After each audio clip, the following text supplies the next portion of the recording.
Ayun guys, good morning sa inyo lahat dyan. Mga alas 6 pa lang yan, alas 6:30 ng umaga. Yan at nauna na akong lumabas sa kanila, nauna na akong uminom ng tubig na mainit para matingnan ko naman yung kapaligiran dyan sa tinitirhan namin sa aming inupahang apartment. Yan. Tatlong kwarto. So, up and down. Yan. Yan sa harap ngayon. Makikita nyo yung mga sasakyan namin nakaparada. So, gusto ko lang ma-experience guys yung lamig talaga. Kasi parang yan siyempre yung attraction, yung center of attraction yung pag sinabing Big Bear Lake, nag-iistong malamig, di ba? So yan, nagmumuni-muni ako. Kumbaga nagsa-sightseeing na rin. Yan, nag-i-stretching habang yung mga kasama namin mga kasama ko tulog pa.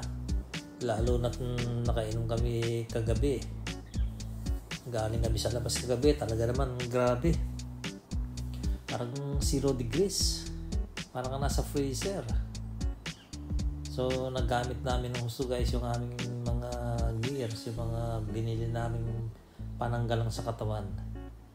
Kung mapapansin nyo, yun ang lagi ko suot kasi makapal yan talagang panlaban sa lamig talaga. Yan sa mga ganyan nag-i-snow.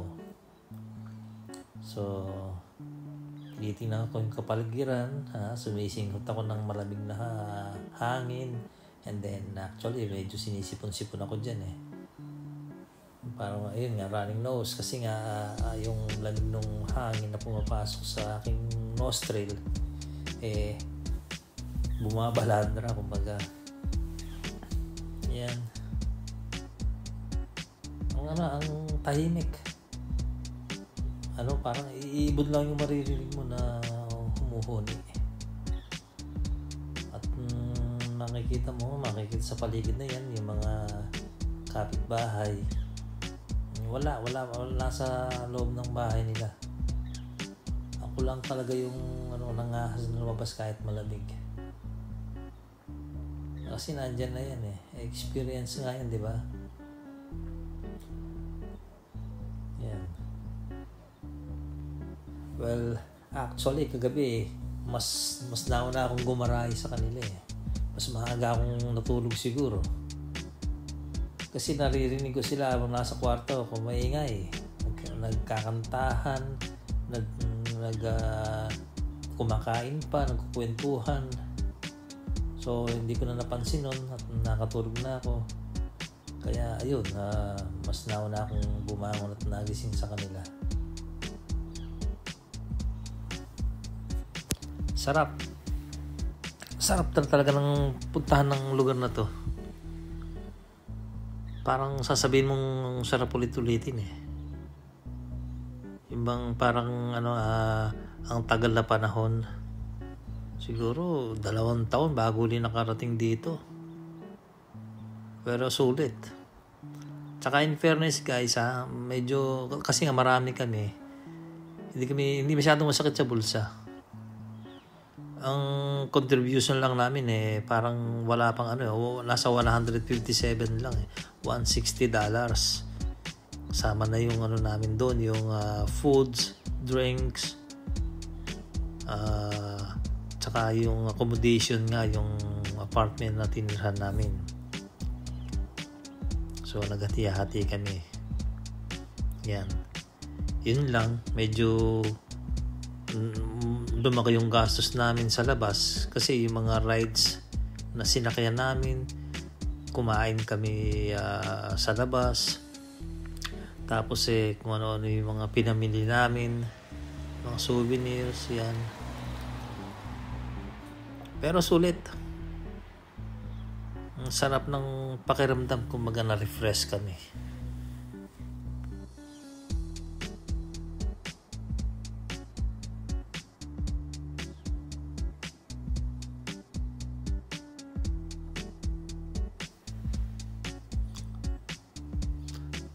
Sinusubukan kong kumontak sa Pilipinas niyan eh.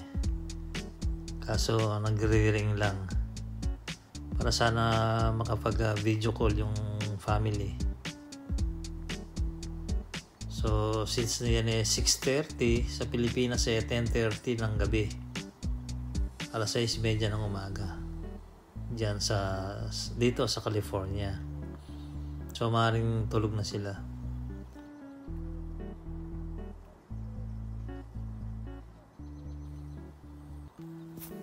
Alam nyo guys, yung mga kamay ko niyan, grabe. Parang hindi ko siya mabaluktot. Hindi ko hindi ko maitikob yung mga kamay ko. Kasi freezing. Talagang parang naninigas sa lamig.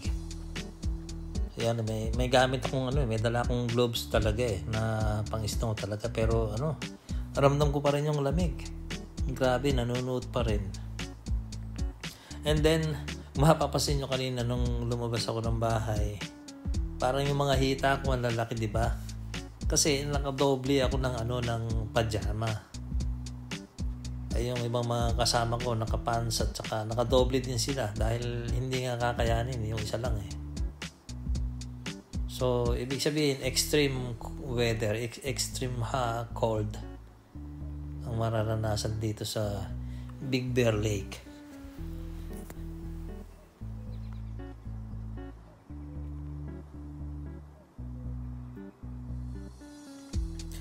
Saka alam nyo guys, kaninang pagdating namin,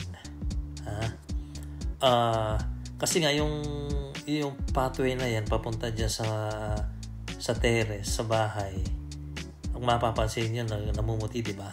Yellow yan eh, nagyayelo eh. So sa gawing kaliwa, meron kayo nakikitang pala. Pinapala namin kaso hindi pwede. Yung mga pala nila, mga plastic. Hindi siya angkop sa matigas na yelo. Hindi siya basta-basta nababaklas. So, kaya yung pala nandun lang. Kasi pala, pag yung snow na tuyo, siya, yung talagang solid. Matigas talaga siya. So, lalo pat na nakakapit yan sa konkreto, katulad dun sa dadaanan na yan, mahirap siyang tuklapin, mahirap siyang baklasin. At saka madulas. Kaya kanina kung mapapansin nyo, nung lumabas ako, parang robot akong lalakad. Siyempre nag-iingat. Dahil madulas nga.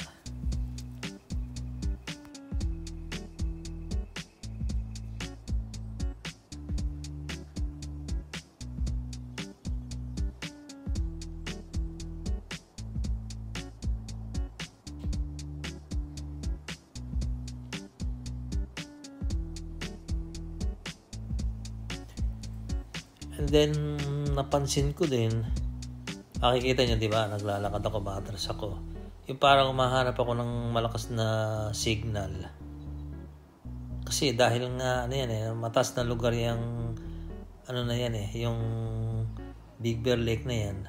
So, minsan, nawawala yung signal, lumihina.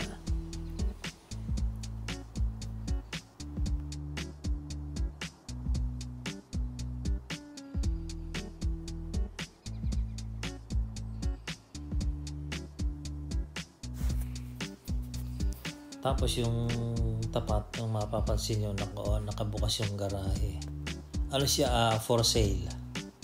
Yung under renovation pa or newly renovated siya. So walang tao dyan sa tapat na yan.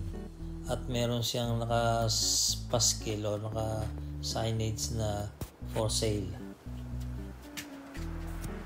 Kaya lang, mahal siguro ng bahay na yan. Diba? Dito pa sa California, lalo na dito sa parte ng San Bernardino, dito nga sa Big Bear Lake.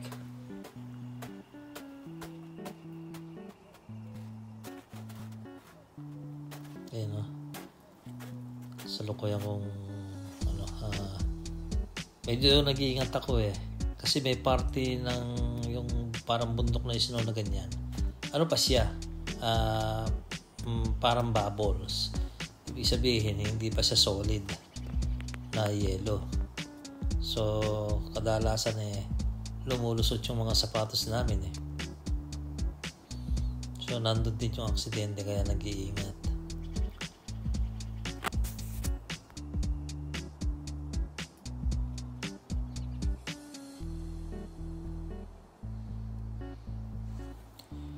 Okay guys, thanks for watching. Thanks for your support. Lalo na sa aking team na Solid Spicy. Okay? Salamat sa inyo at siyempre sa Lori Team members. Thank you so much guys. This is Sunny Weather 21 Vlog. Ang inyong caregiver dito sa California, USA. Bye-bye. Stay safe everyone.